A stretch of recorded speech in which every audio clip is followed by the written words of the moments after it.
Our next speaker is Chad Peters. Push it down all the way. Push it down all the way. Chad Peters.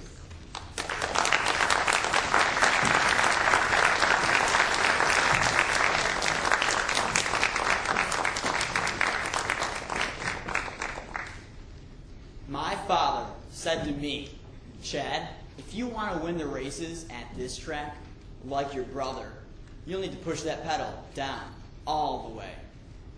Ladies and gentlemen, fellow contestants, and Madam Contest Master, when I was a kid, about this small, I had this much fun.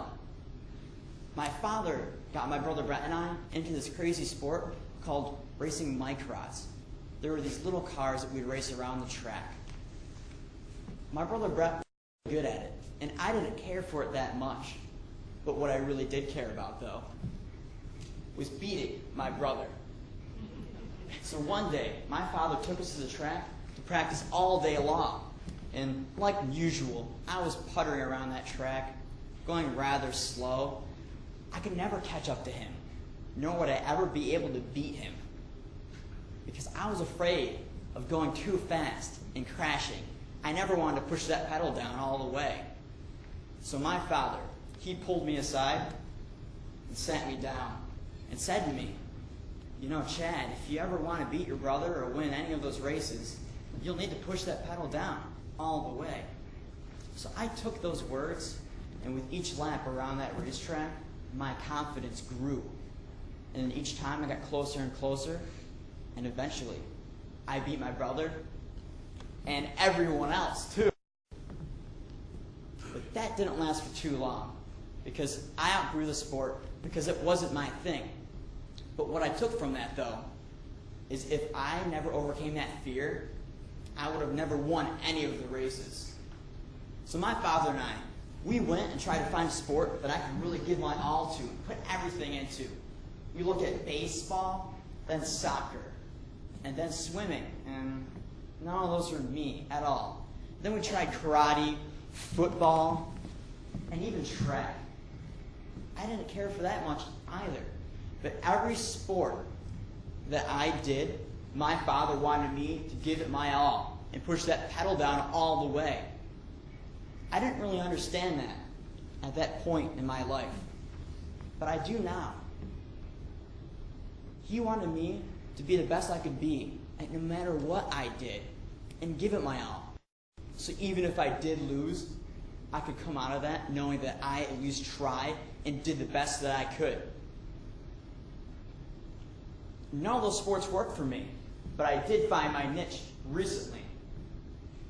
I like to play music, and I was in a rock band, and I played bass guitar.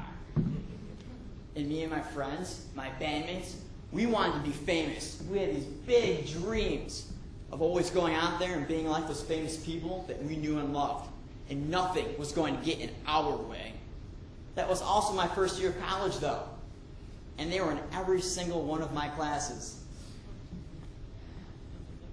I had to drive them to school. We carpooled together, and they were very distracting. They made me late. And my grades, they dropped. Those didn't matter anymore. And then eventually they had this great idea. Chad, let's drop out of college, move to New York City, and go pursue those dreams and become famous. As ignorant as I was back then, I just blindly followed them. And when I opened my eyes, nothing was there. I dropped out of college for no reason, because we never even went to New York City.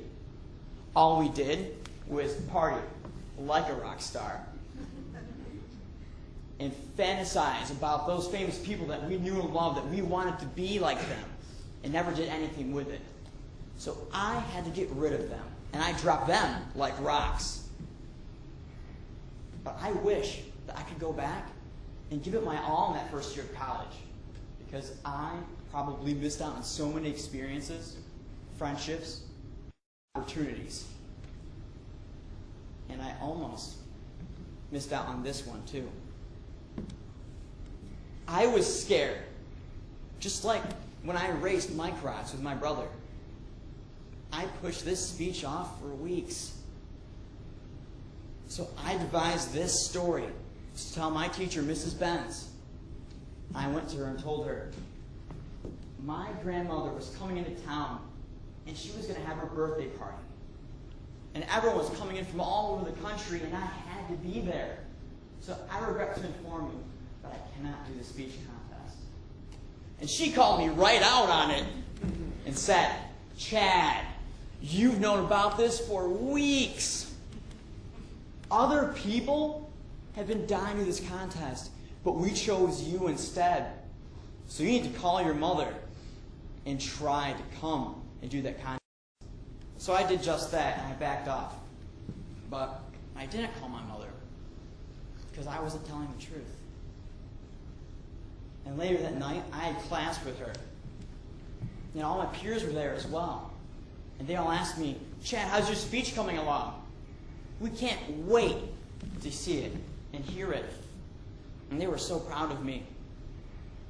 And I smiled and said it was going great. And that just started to tear me apart. And it built up. It was boiling inside of me. And I couldn't take it anymore. Why would I live a life like that? Why would anyone want to do a life built on lies? So I mustered up all the confidence I could, and I went back to my teacher and told her the truth. And to my surprise, she gave me a hug, forgave me, and let me come back to this contest. And you better believe when I came back, I put that pedal all the way down. So now I'm here to tell all of you that we all have pedals, and sometimes things are holding you back from ever finding it or even pushing it down. But it's not about winning or losing or success or failure. Get rid of those. It's about the learning experience of what could be and what you can take from it. So ask yourselves, am I pushing my pedal down all the way? And why not? Just go out there and push yourself and push the pedal down all the way. Madam Contest Master.